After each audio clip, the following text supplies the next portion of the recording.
We have a very special guest who is going to school us, I believe, especially anyone here who is interested in social media in general and just like how to use it for conversion optimization. Tara Robertson is from Sprout Social. And I actually did a webinar for Sprout Social about a year ago and had a ton of fun doing that. Great people. And I was super excited to have you on today to be able to tell us a bit about how to use social media data and insights. I think when people think about social media, it's a lot like, oh, Facebook posts and Twitter and stuff like that. But we don't really think about the amount of data that we have in there, right? That it's just crazy, the amount of information that's in there that we can pull and use. So I'm really looking forward to doing that today and learning how to do that. Guys, if you have any questions, post them in the chat, or if you're worried that we won't see them, you can always post them in the Q&A tab at the bottom, and we will get to that at the end. So by the end of the webinar, I will ask Tara all your questions, and she'll be very kind and she will answer them all, hopefully. Yes, great question, John. And yes, this webinar will be recorded, or it is being recorded as we speak. And as usual, we will have the transcript, the video, and every resource that is going to be shared today. So don't worry about that. Sit back, watch us. You will have all the notes and the slides and everything that you need later on. And I think we can get started. Tell us a bit about yourself before you share your screen. Sounds good. And thank you for that warm introduction. So as Talia mentioned, my name is Tara. I work at Sprout Social, Director of Marketing Strategy. Prior to Sprout, I was VP Marketing over at Hotjar, so I'm a little bit of a data junkie. Absolutely love optimization, love data, and love really understanding what makes people tick. So Talia and I think first met, gosh, I think a couple of years ago, and it's been a really fun journey watching how we've both kind of been building up these different worlds and talking about the emotion, and that's something that for me, I'm so passionate about, and tying that to data. What I'm most excited about with what we're talking about today is, as Talia mentioned, a lot of people don't think of social media when it comes to data. They think of something a little bit more fluffy. So I'm kind of on a mission to spread the word on how you can analyze and how you can use this to really bring ROI and how you can make great data as a whole. So that's just a little bit about me. Other than being a data junkie, I'm a mom. I've got 2 kids who are both out playing in the snow right now with our dog, and live in the US in Vermont. That's awesome. I love the way also you mentioned how social media is usually perceived as fluff, because I used to work in a social media agency. And I remember the frustration of working with clients that all they'd care about was the likes and the comments. And I keep asking them like, okay, but what about the leads? What about, the sales? What are you seeing? And they're like, we can't track that. We don't know how to do that or whatever. So no one ever showed that interest. So I love that social media is definitely in that direction today, and that companies that use social media correctly, well, we know today can make billions in dollars, right? Yeah, such an awesome lead, and I'm going to talk so much about a lot of that today, because we still see that a lot. We see a lot of our agencies, they struggle with it day to day. Everyone's so focused on their ROI, focused on the leads, and really look at it the wrong way. So I'm excited to dive into those topics. Okay, then take it away. I'm going to turn off our videos because that usually is a cause for interruptions. And I will be, how do I turn this off? There. I will be monitoring this. So feel free to share your screen, Tara, and I'll let you know that everything's working well. Perfect. Can you see my screen? Yes, we can. Take us away. Perfect. So we already started with introductions. As Talia mentioned, if you have questions, throw them in the chat panel. We definitely want to spend some time at the end of the webinar answering questions. You can also tweet out to me. I've got my Twitter handle at the bottom of most of the slides. Would love to connect with anyone on the line. But as we mentioned, kind of starting, why are we talking about social today? And there was a really great lead into this in talking about data and how it plays a part in social. But the reality is that a lot of people, when they think about social media, they see this, right? A bunch of cats. Cat videos are awesome. I would be lying if I didn't say that I love to watch cat videos. They make me laugh. I've got a cat myself. But the challenge is that when you are out there trying to promote social, when you're trying to work as a business, it's really hard to get through the perception of people thinking about social as fluff, thinking at social as a way to share a bunch of really funny YouTube cat videos, and actually realize that this is what you're looking at. The world and the universe right now is so connected to data and so connected to the way that social media works that it really is the biggest opportunity for us as marketers or us as business leaders to tap into what's out there, what content can we be using, and what opportunities do we have that we can turn that into something that's not just going to bring us great results, but literally the best astounding ROI that we're going to see. So to frame that up a little bit, I'm going to throw out some stats that some might be known and some might be unknown to you. But this one's always a pretty huge one that's glaring. When you think about the amount of people on Earth, of 7.2 billion, 2.1 billion of them are active on social media. And breaking that down a little bit, social media is part of almost everyone's daily routine. So whether it's personal or professional, roughly 3/4 of Facebook users and around 6 in 10 Instagram users visit those sites at least once a day. As marketers, we do it way much more. So it's interesting to think about as yourself and as a human, how many times for everybody on the line, have you already logged into Facebook today? Have you logged into Instagram? Have you looked at Twitter? I know I have probably dozens of times. And some of them are business related. So with the rise of things like Facebook groups and with the rise of companies really connecting with each other, we're starting to see this not just be something that we want to do personally, but also something that we have to do professionally and a way that we're now running our business. Facebook users alone also watch 100 million hours of video every single day. So 100 million hours, that's a lot of hours on video, and a lot of opportunities for you to then monetize with ways that you're capturing attention. And in just 1 minute, there are 4,166,000 Facebook users liking a post, 2.4 million Instagram users liking a post, and 347,000 tweets being sent. And that's just in 1 minute. So think about the compounding nature of the amount of data that's constantly being pushed, not just to your universe, but your business's universe, and the universes around you. So Eric Qualman, who's an author of a great social book, Socialnomics, has this quote that I think is something that resonates really well with those businesses that are saying there is no ROI in social media, that the ROI of social isn't necessarily always going to be what you get out of what you're doing, which we will spend time on how to actually get results out of your campaigns. But it's also that if you're not social, your business might not exist in 5 years. There really is no opportunity to not be social anymore and to not have social be a part of your ecosystem in the way that you're actually executing for marketing. But in kind of correlation to that, the challenge is that 41% of companies, so almost half of companies, actually admit that they have no idea whether or not their social media efforts are actually paying off. And that's terrifying. So when we think about why a lot of businesses are rejecting or confused or concerned about the value that they're bringing with social, it's because they're really struggling with the way that they can actually look at the results, look at the data, and understand that what they're doing is paying off, that the work that they're doing by posting and focusing on all of this data that's constantly consuming us is driving their results. And the reason behind that, and this is a bold statement, but a very solid statement, is that it's because they're doing it wrong. So it's something that you shouldn't feel ashamed or worried or concerned if you're not sure if your social media efforts are paying off, because a lot of people don't talk about the data behind social and the ways that you can track your campaigns. But there are so many excellent ways that you can drive ROI and that you can understand the results that social is bringing. It's just a matter of changing the way that we think about social, changing that perception of it being fluffy or of it being cats, and more about all of the data that's there and how do you now leverage this.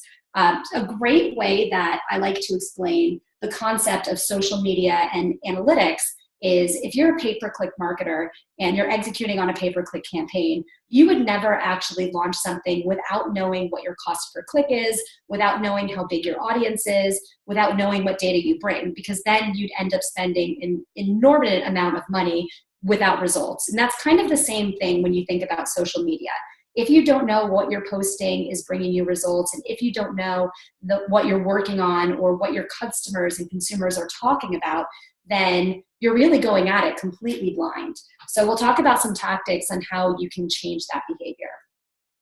Common objectives, and we touched on kind of a few of these when we first did the introduction that we hear a lot of the time. The first one is my customers aren't on social. We haven't seen the ROI. We don't have time to be on every platform. We aren't sure the time is worth it. Social doesn't drive sales, or you have to invest in paid to get anything out of social. These are things that we'll hear time and time again that I'm sure most people on the line have either heard, they felt. I know even in my past, I felt it before we started to really understand how to drive all this data out of social and then tie it into results.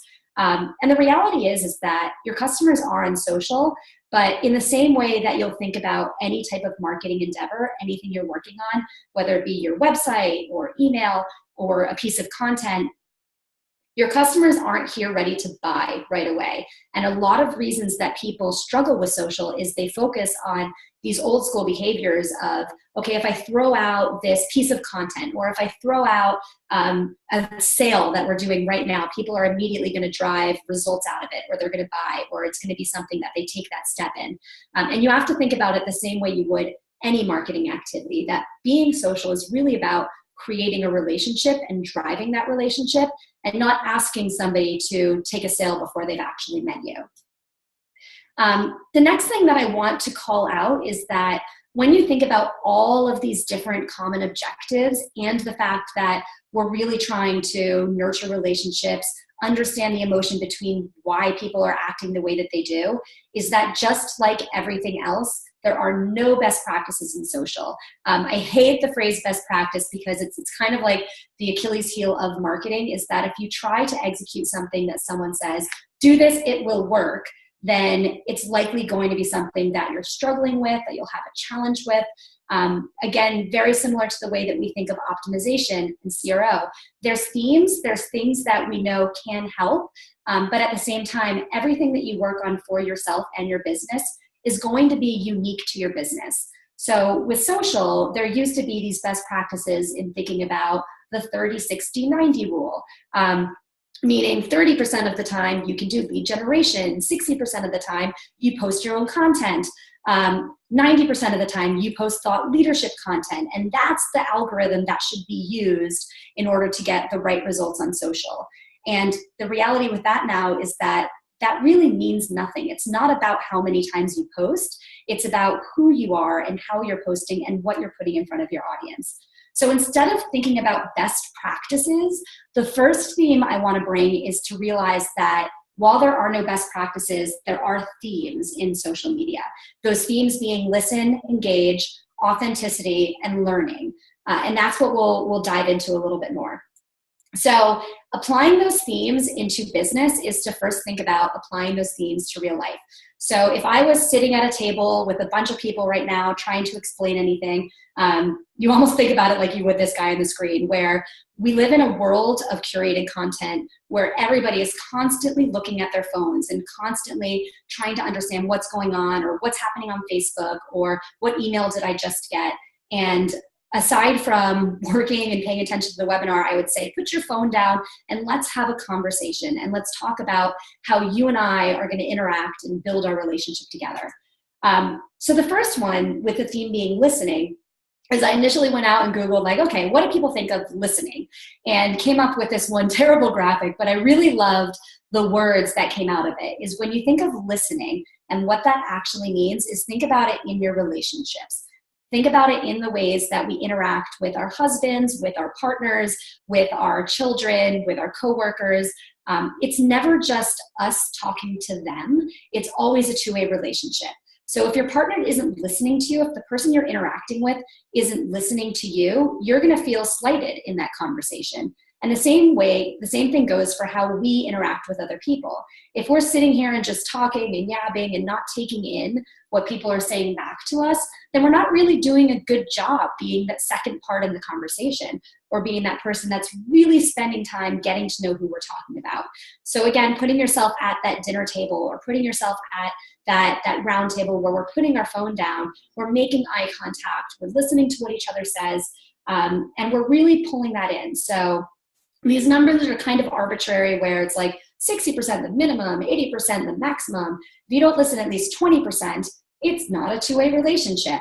So aside from thinking about the arbitrary aspect of the numbers, it's really kind of a guideline to go by, that if you're in a one-way relationship, and if your social is in a one-way relationship right now, where you're just posting, and not really taking the time to read what else is being said, then you're in that one-way relationship that isn't going to drive you a meaningful relationship in your life. And Stephen Covey, who writes a lot of excellent business books, had a quote where the biggest communication problem is we do not listen to understand, we listen to respond. So a big takeaway for the audience and for people in general when it comes to social is that we're not listening to respond, we're actually listening to understand. So look at the conversations that hopefully you'll start trying to drive from this presentation and from your social strategy as a whole, as listening is really just at its bottom line, a way for you to understand how people are interacting, how they're working, and what their day-to-day struggles and challenges are. Again, getting into the emotion, which Talia spends a lot of time talking about, that is the most important thing, is really understanding that bottom line of what's driving someone and what pains they're having. And that's what's going to feed the engine to what's going to bring you success. The second one is to engage. So aside from listening, obviously, if you just sit there and you listen and you don't say anything back, then it's a kind of awkward conversation. So I added a picture here of one of our team calls. And as I mentioned, I work in rural Vermont in the States, which is literally in the middle of a mountain. And most of my team is remote, aside from a few people that work in our main office in Chicago. But this is a video conference. We have daily stand-ups. And every day outside of just running our stand-up call, we get a chance to turn on our video and engage with each other. And it's not always engaging in what are we working on today, but what did we do last night? We've got fun times where we talk about fun facts and things that happen. And these are the kinds of conversations that aren't conversations that you might necessarily have to have in a business setting, but you kind of have to have them in a business setting, because it's what creates the relationships with the people that we have that makes us really enjoy working together or living together or being in each other's lives. So when it comes to engaging, make sure you're thinking about engagement not just as engagement as a business. It's like, oh, hey, you have this problem. You should read this piece of content that fixes that problem that we created. Or you should buy this piece of software that fixes this problem you have. It's really about, hey, tell me about that. Let's engage. Let's have a meaningful conversation. Let's build a relationship together so you can then build that trust and build those wonderful smiles. So thinking about that, like making your stuff is great. I'm sure everybody that's on this webinar or listening to it afterwards has something awesome that you're either making or that you're promoting or that you're working on. That's why we're in business. That's what we do. But in order to get people to see that awesomeness and to see what you're working on, making connections is more important. Getting trust and gaining relationships and having those two-way conversations and engaging with them is what's going to get you to be able to promote your stuff. So that's a really important thing to think about when it comes to your personal life and then how that correlates then to social. The third one is authenticity. And this is kind of an embarrassing slide, but a funny one nonetheless for myself. When I first started out in my career, you'll see, I'll let you guys kind of pick which one you think was the first headshot that I used. I had this vision for what it meant to be a business professional, what it meant to be somebody that I had to be in order to be a successful woman building my career. And so I wore business suits. I had your like clear cut, short haircut, the exactly like went to Banana Republic, bought all my outfits, which for some people is amazing and you look beautiful. For me, wasn't authentically me. And so I tried to fit myself into this mold of who I thought I should be versus who I actually was. And as I've kind of grown in my career and grown into my own skin, you'll see I kind of shifted into the person that I am personally. So like I'd go to work and I'd be wearing the suit and feel all uncomfortable and high heels and weird. And then I'd go home and like throw my hat on, be like, okay, now I'm comfortable and in my own skin. So as I've kind of grown in my own authenticity, I've learned who I am and that that's okay. And that's something that when I think about that and I think about what it means for businesses as social, it's kind of an interesting way to correlate it together, because on social media, so many times we try to be that person on the left. We try to be who we think our business is supposed to be, or who we think that the person on the other end wants us to be. And people see through that. They absolutely know that like, okay, well, this sounds too businessy. This sounds too formal. This sounds too awkward. And it just doesn't feel right. So being your authentic self, whether it be, you know, taking off your business suit in this case, or just not having to use that verbiage that you use in a social presence, will make an impact to your bottom line. Because people are going to have that authentic message where they meet and connect with you and again engage with you in a way that feels meaningful. Doesn't necessarily feel like you're trying to be somebody that you're not, or you're trying your business to be someone that they're not. And then the last one, when you're thinking about applying these themes into real life, is to learn. So my final story is this picture of my son Zane, who this year has taken to snowboarding. And my story here isn't that I'm proud of my son, because that would be silly to talk about, but more so that my little guy is probably one of the most stubborn kids I know, but he did not want to ski. And I wanted him to ski because I thought that he could do it. His instructors, or that it would be safer, his instructors said that he couldn't learn how to snowboard because he was too little and that his muscles wouldn't be able to do it the right way. But he was just adamant about it. So we're like, all right, dude, go for it. By the end of this year, he was ripping it up on the mountain, and it was amazing. And so as parents, I think us forcing him to try to do something he didn't want to do, we weren't really listening to him. But then also from a learning perspective, we learned that patience and working with him and spending time listening and spending time working together allowed him to do what he wanted to do. And so when we think about the people that we work with and the customers that we're working with, most of the time when they're coming to you or they're engaging with you and you are doing a good job listening to them, it's not our job to show them what they have to do. It's our job to help them do what they want to do. It's our job to help them become more successful, and in helping them and in getting them to learn on their own and getting us to learn alongside with them is what's going to drive the success of someone that is going to become a retained customer. So enough about personal stuff and how you can apply that to your personal life. Let's talk about how you can apply the same approach to social media and business. And I want you guys to think about also, what personal stories do you have in these 4 themes that you can think, oh, okay, like that's what I should be doing. Things to avoid is, first and foremost, getting stuck in vanity metrics. Vanity metrics for social media are one of the most challenging things that people will run up against, which is how many likes you have, how many people are following you, all those things that really don't make an impact to your bottom line. You don't want to post for the sake of posting. Don't just post content. Every piece of content that you want to post, it needs to be something that is meaningful, that aligns to those different themes that we talked about. I'm not measuring the effectiveness of your content, and I'll spend some time talking about how you can do that. Using the same content across platforms, that's a really terrible thing to do, in the sense that, you know, people see through that. If they see that you're posting the same content in many, many different sites, people will engage with you different on each individual social site. So the way I talk on Twitter is very different than the way I talk on Facebook, is very different than the way I'll talk on LinkedIn or on Instagram, because the people I have in those different networks will engage in a different way. So spend the time to use the content in the right way.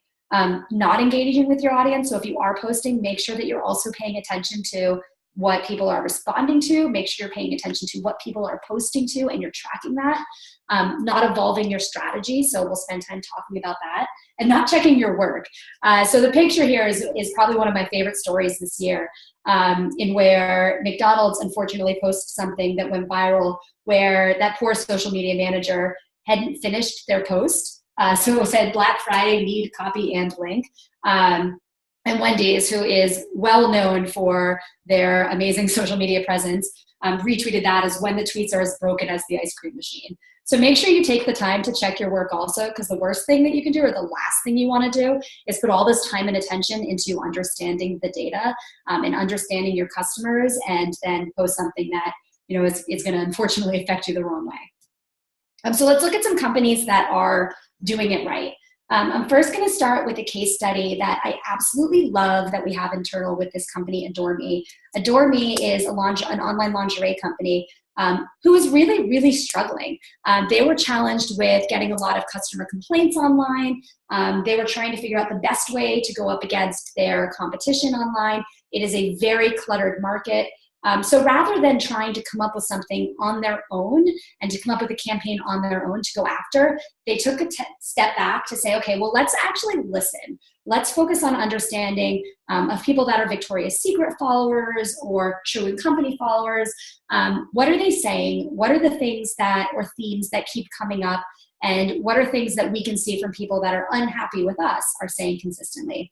And one thing that kept coming up is that there were all of these women that kept talking about wanting to have model opportunities or modeling opportunities with these companies.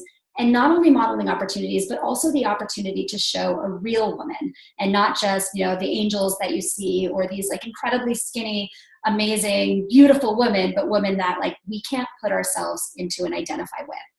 So by identifying these different trends, they took action and created a contest called #SelfLoveNote. And the idea of that was to have women go out, post themselves to Instagram with the #SelfLoveNote, lip syncing to a love song. And the winner would then become the next face of Adore Me. It would be a real woman who won a modeling contract, would be something that she would get flown to New York City.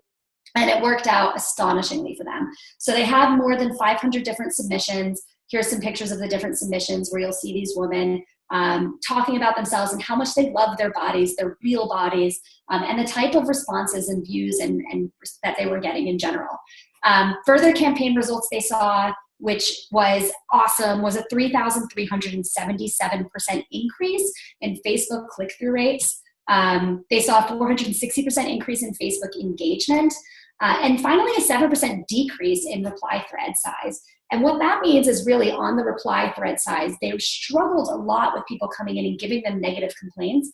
But because their sentiment became so much stronger, and because they started connecting with their partners on this emotional, real level, they started to see people were seeing them in a better way. So they were no longer getting the same negative replies, and people were starting to talk at them and with them a lot more positively. So that's one way that I've seen, Adore Me kind of take listening and take data and turn it into an excellent campaign that they can run. The second one is YoPlay ran this campaign called Mom On, which if those of you on the line or listening afterwards have not seen this, if you're our moms or if you aren't, this is kind of hilarious to watch. But they focused on this concept that you just keep seeing coming up over and over and over again on social, where moms feel judged. We feel judged. They feel like they're working against each other. Are you a stay-at-home mom? Are you a full-time working mom? Do you breastfeed? Do you bottle feed?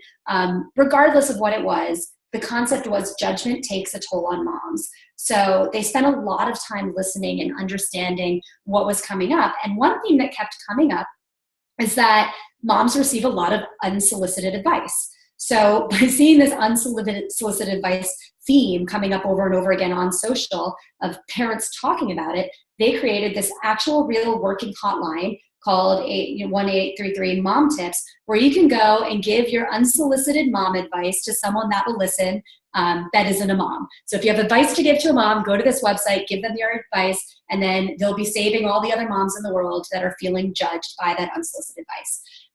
So the campaign results is they were focusing on mom shaming. They targeted where moms were on social. So they found that a lot of moms were interacting on YouTube, looking for parenting tips. They were interacting on Pinterest.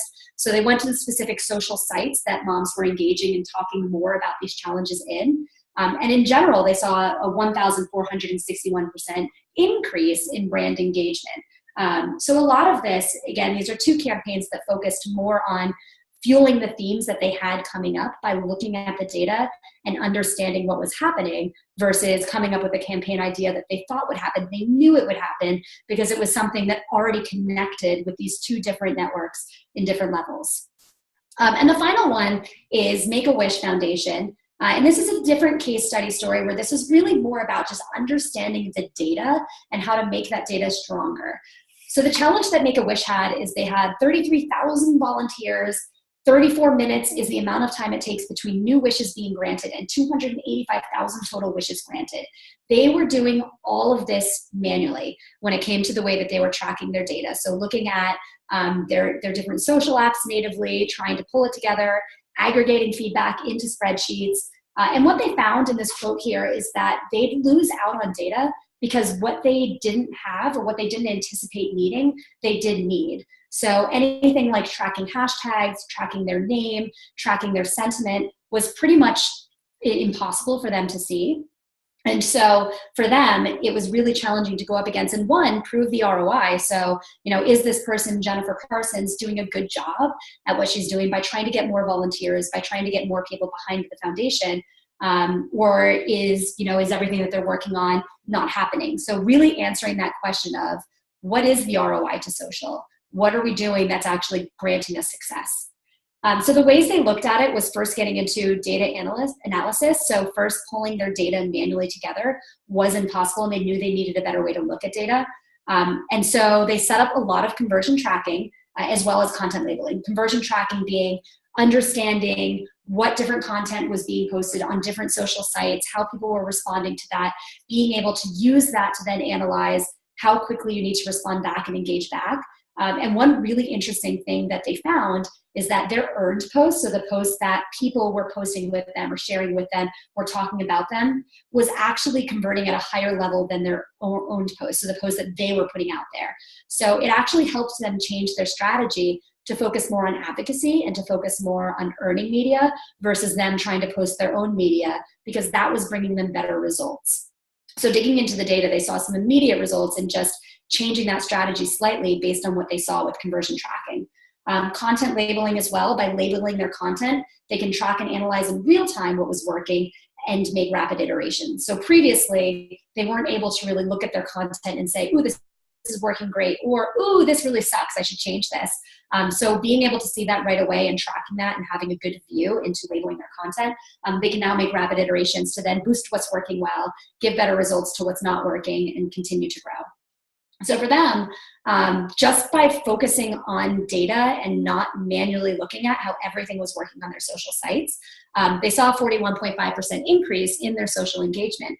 And a lot of this really drilled down to the conversion tracking piece, right? Understanding how people were working with you, what you were getting the best results for, and modifying your strategy so you're working smarter and not harder, and not just constantly trying to put content out there hoping something will stick.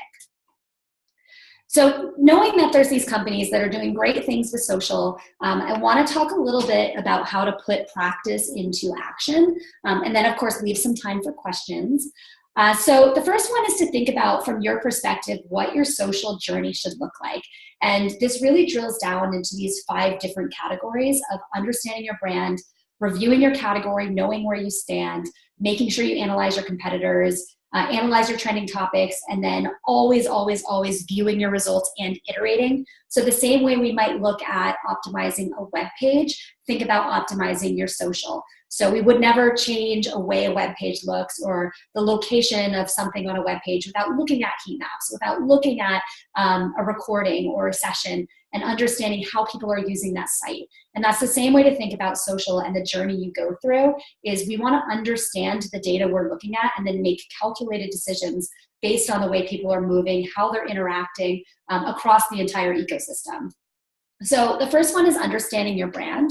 And I use the example here of Tide because I think this really showcases how, if we're not digging into the results and reading your results, it's very easy to see the wrong result. So in this example, you can see kind of on this left side, the Tide brand word cloud. If I was like, hey, I want to understand what people are saying about my brand. There's a lot of different tools or systems out there that are both free or paid that'll spit out a word cloud at you and tell you what people are saying, right? And in this case, you can see that love is coming up in kind of these bigger letters, and it seems like, oh, people love Tide. Cool. So if I made a decision just based off of that one example, then I might go off and say, like, we're in good shape, people love Tide, like maybe we need to focus on this one other word here, or maybe we should do more videos because that's coming up. But the reality is, as you start to dig in and read the results and read the content of how people are talking about you, you'll see that things like what you see on the right here are actually what's happening, where people aren't necessarily saying, I love you, Ty, but it's like, hey, we love your detergent, but I hate the delivery system. And so this is actually a negative sentiment to how people are interacting with Tide, but it's showing up as a positive sentiment. So I think really, really important that when you try to understand your brand, don't just take results that you see at face value or an analysis or a word cloud. Make sure you spend the time getting in and reading those results and understanding what the data actually says. So dig into that data, read the data, look at the sentiment, understand not just what people are saying, but how they're saying it. And it'll help you connect with your users on a much more personal level. So outside of the customer care and being able to respond to Stacy and have a conversation with her, we can also understand, is this a theme that's coming up in the way that people talk about our brand? Do we need to look at packaging? What words are they using? What challenges are they having? What common themes are they running into? That can help drive into understanding the way that we're going to then promote our content or promote our brand in the market. The next one is reviewing your category. And so kind of sticking with that yogurt theme, here's another example of the way that people might be talking about yogurt on social media that you might not be thinking about. So when you review your category, the things you want to think about are, what associations do people have with your category? Are they brand agnostic? What's being said when they are brand agnostic? So an example on the right here is talking about non-GMO ingredients and how GMO and yogurt are being tied together. You'll see that tagline, dirty dairy is in panic mode. So could Dan or Yoplait or Shabani or whomever create some kind of a campaign to then mitigate the risk based on what they're seeing if GMO is consistently coming up? Are there any trends or hashtags that emerge? So similar to what you saw with the Dormy self-love note, they kept seeing this trend coming up in their category that was telling them, these women want to see real women. How can we capitalize on this?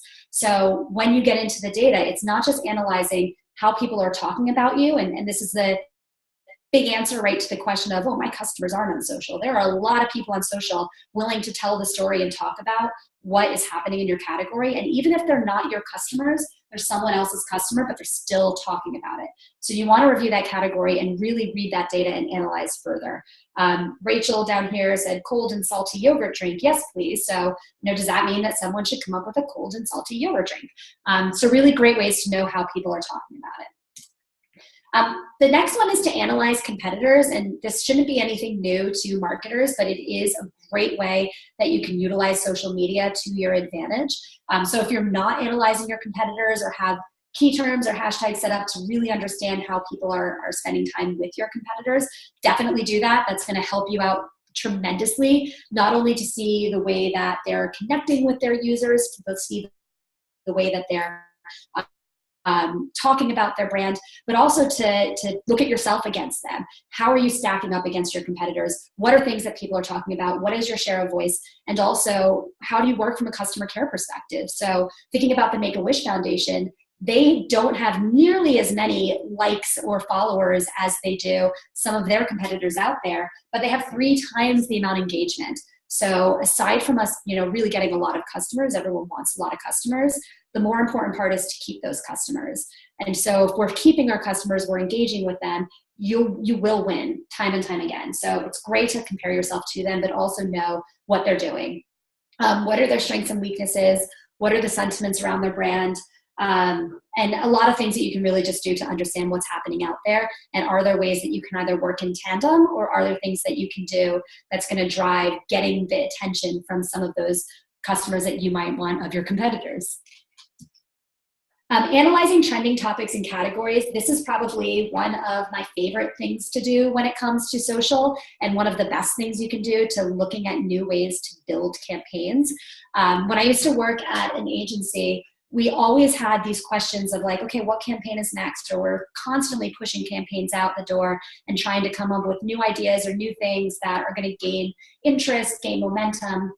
And one of the first places that you should always be looking is social. So spending the time to analyze trending topics and categories within an area that you're either trying to break into or that you're already there but is kind of, really, really convoluted. Getting in and understanding the data is going to help you create something that will set yourself apart from the rest. So you'll see the picture I have here is an example of Nabisco started to see this trend coming up when every time they talked about Oreos where people wanted recipes or they wanted to talk about ways that they can start using Oreos in different things. So they've created this entire amazing campaign around do-it-yourself Oreo that's then getting people to think about ways that Oreo is more than just a cookie. And it's a great way to correlate their brand to what's talking in the market. So think about and start to understand what trends or hashtags are emerging. And again, there's lots of free tools. There's also paid tools you can use to look at that. But a lot of tools, if you have your social follower list in there, will then spit out at you what trending tags or hashtags they're starting to see that people are constantly talking about. So you don't want to do this at a very kind of micro level where you're trying to do it yourself. Definitely lean on the support of what's in there, but then again, read what you're seeing. Don't just rely on what something spits out at you. Make sure you spend the time to understand the data. What topics are your consumers talking about? How can you leverage this to deliver data-informed campaigns, content, or media? Are you measuring the same trends against your competitors? So make sure you're looking at your trends and looking at your competitors' trends and comparing them against each other. One of my favorite things also is to use the words that they use in your own copy. It's one of the best copywriting tricks, especially like in a conversion copy world, is that when you have people talking about things that you want to then talk about and create a campaign, you can actually come up with headlines, you can come up with content in great ways based on the words that are being fed to you. So it's a great trick and a great way to make sure that you're using the words that you know will resonate. And again, this comes back to that authenticity. Don't use the words you want to use the words that your customers are using, because that's what will resonate.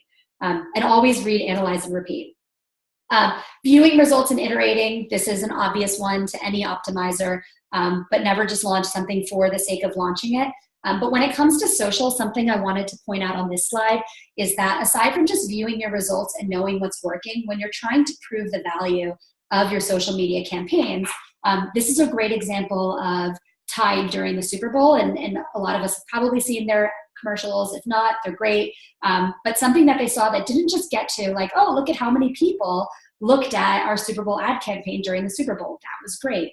But things that they also saw that started to happen on social is the sentiment. So if you look at the sentiment a week before the Super Bowl ad, 13.3% was negative when it came to Tide. A week later, they had a 7.1% negative sentiment. So they almost halved the sentiment in the way that people were talking about their detergent, which in the long-term view, it might not be that people immediately are buying Tide, but if people are talking about your brand in a positive light and you're halving your sentiment, that is something that absolutely anyone should be cheering about, and a brilliant aha moment, because that's helping you get a strong word on social, because people buy based off of word of mouth. So getting into key takeaways, and then we can open it up for questions. The first one I would say is always, always, always stop talking, start listening. Make sure you spend the time. If you're spending time on social, more of the time you spend should be in the data, listening to what's happening, so that the time that you actually spend talking and the time that you actually spend posting is spent very, very strategically in the way that you work with your customers. Be socially data informed. So in the same way that we look at any other marketing activity, rather than thinking about social as, this fluffy cat video thing, everything we do in social should be data informed to a certain degree. And that's when we're thinking about business and the way that we're working with our customers and our consumers. Be strategic in what you do. So don't just do something for the sake of having to do it. Make sure that it's something that you'll get results on and that will be a great, great work in ROI. And then finally, be authentic, be yourself. I think that's the most important thing in social. It's really, really hard to build a connection with someone when you're not looking them in the eyes. So authenticity is probably the most important thing you do, because all the work that you put into data and understanding and listening, if you can't execute that in an authentic way, people will immediately see right through it, and you don't have that opportunity to look them in the eyes and be like, no, I'm real, I swear. So it's really important that you bring your true authentic self, or who your authentic brand needs to be. And that's it. Thank you. That was so cool. Let me see. Let's bring you back, and you can also stop sharing. Awesome. And let's see. Start video. Okay. Thank you so much. That was so cool. There are so many gems in there that I love that were like, yes, that's what people should be doing. Authenticity, by the way, is one of the things that is so hard to fake. And I remember even when I got started with email marketing, I would try different things. I would see my competitors, I would see other companies doing these things, and I think, this is how these people, this is how it should be done. And I'd write my emails in a certain way, I'd design them in a certain way, and it never worked until I was my true self. And I know that with brands, it's a bit harder. Like, you're not usually talking as one person. It's not Talia talking or Tara talking. It's a brand speaking. But people connect with people, and that's what they want to see, right? They want to see the people that know them, that understand them, that get them. So I love that comment so much. So we had a couple of questions coming in. First of all, Robert says, wow, amazing talk, Tara. I think this was one of the best talks I've been to all year. Awesome. Oh, Thank you, Robert. Thank you. That's awesome. Cool, great. So that, I feel like I've done my job, brought the right person on, done. Digital high five. Bye. So a few questions coming in. So the first one is from Renee. God, I hope I said that correctly. And she wants to know, what metrics do you track? So you're looking at social media, and I'm going to phrase myself here. And Renee feels, okay to jump in and tell me that I'm saying this wrong. But essentially, you talked a lot about understanding the data, reading into it, and then being able to extract the strategy, being able to extract the content. But if we take it a step back, what should people actually look at? So I open my dashboard on Facebook, I'm looking at Twitter or at LinkedIn or, I don't know, Instagram. What data do I want to actually extract? What is important? It's an awesome question, and I've got a million answers for that. Only because the first thing you want to think about is what your goal is. So when it comes to what you're trying to track, whether it's that you work specifically for a brand or you work for an agency and you've got a bunch of different clients, the goal is always the first thing that you want to start with. So let's say that my goal is customer care, right? I'm a large brand and customer care is super important. So the things that you'd want to look at is average response time. What the sentiment, of course, is a really important one, the way that people are responding with us. Of course, look at your competitors' average response time and their sentiment too. So I think that on the customer care side is super important.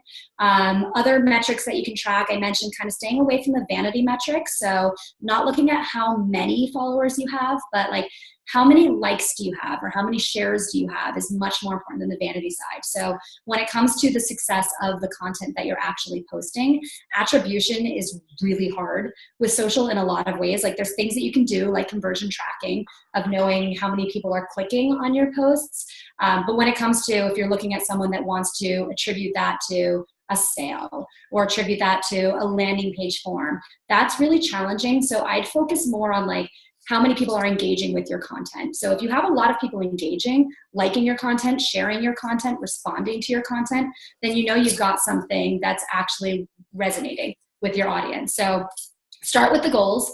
Based on the goal, then you can start to work your way back and figure out what are the things that are most important. Stay away from just like that high level, how many followers, my followers grew by this much, because it's not about volume, it's about quality. So anything that can track back to quality is most important. Definitely. I think that one of my favorite metrics actually on Facebook pages is seeing what type of content people engage with and what times and days. So you can actually look in your dashboard and see what days people are most engaging in, what times they're most engaged, and then you can actually plan your posts around that. So if you know that your target audience are mothers between the age of 25 and 32, and most of them are at home, for example, then you know that you might want to post in the morning, and you can back that up with the data that you're seeing.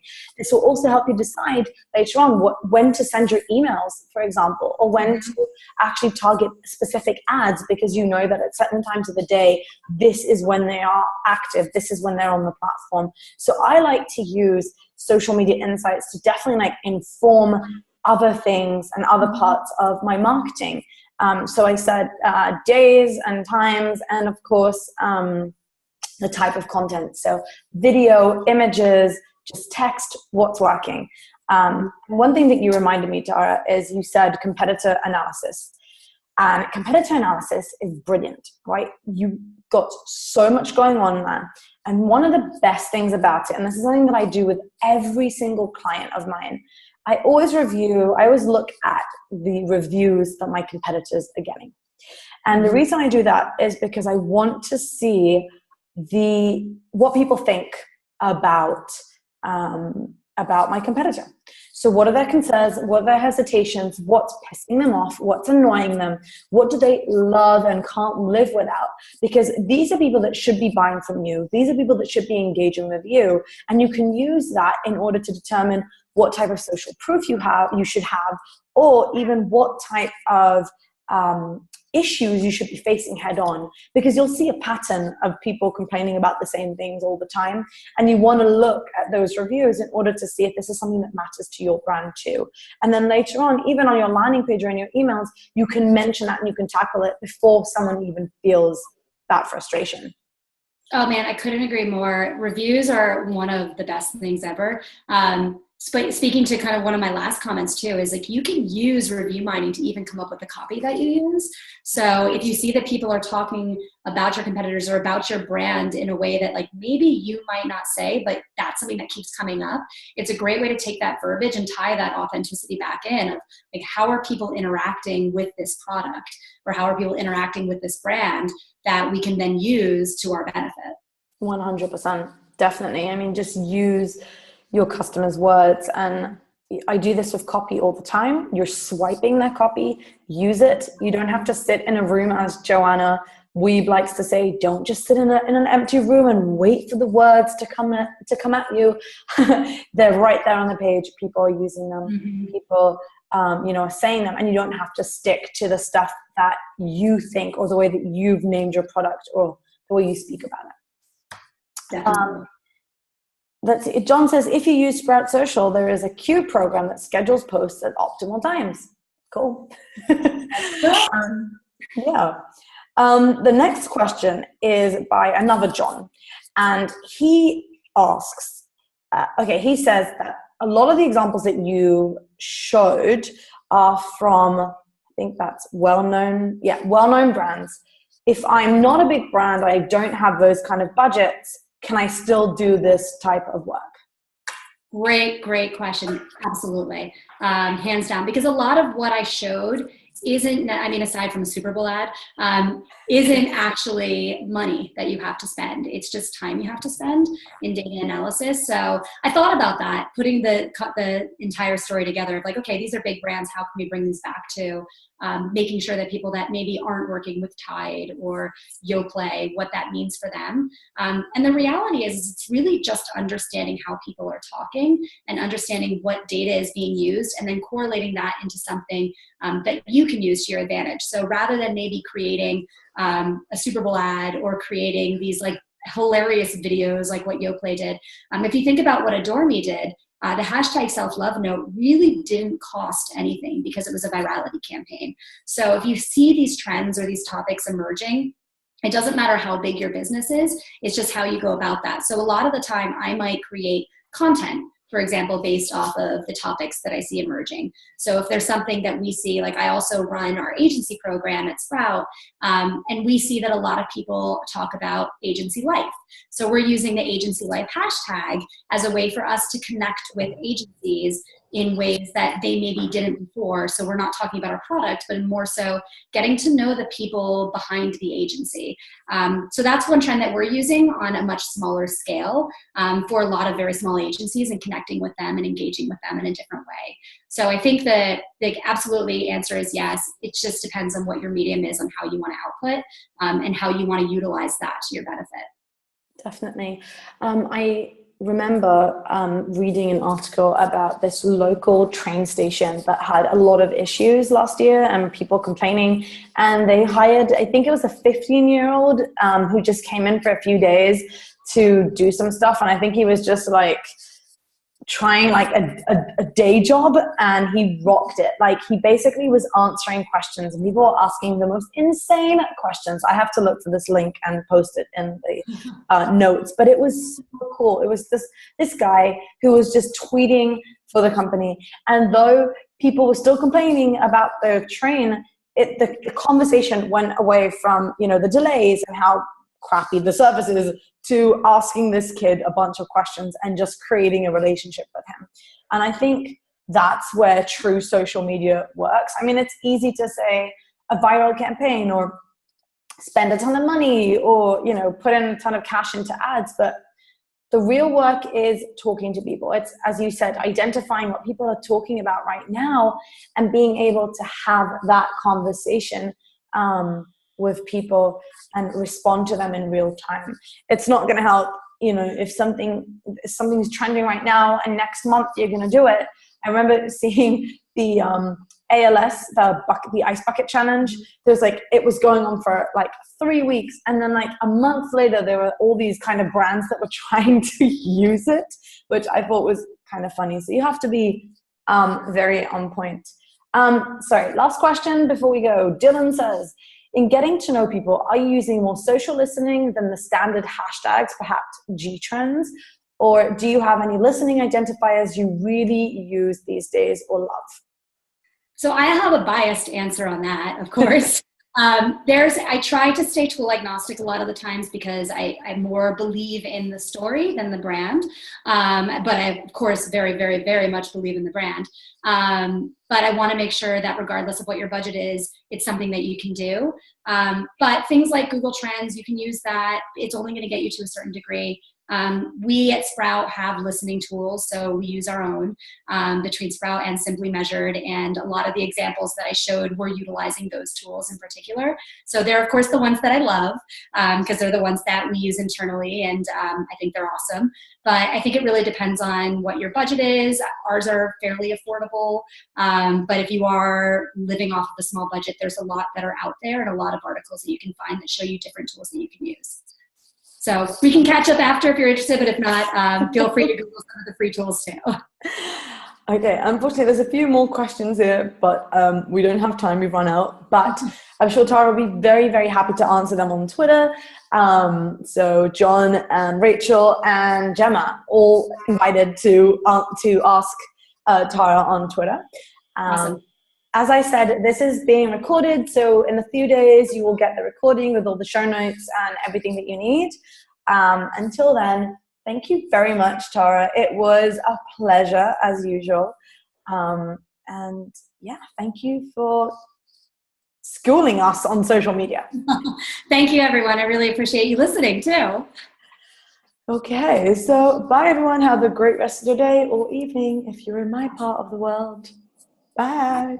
Bye, everyone. Thank you.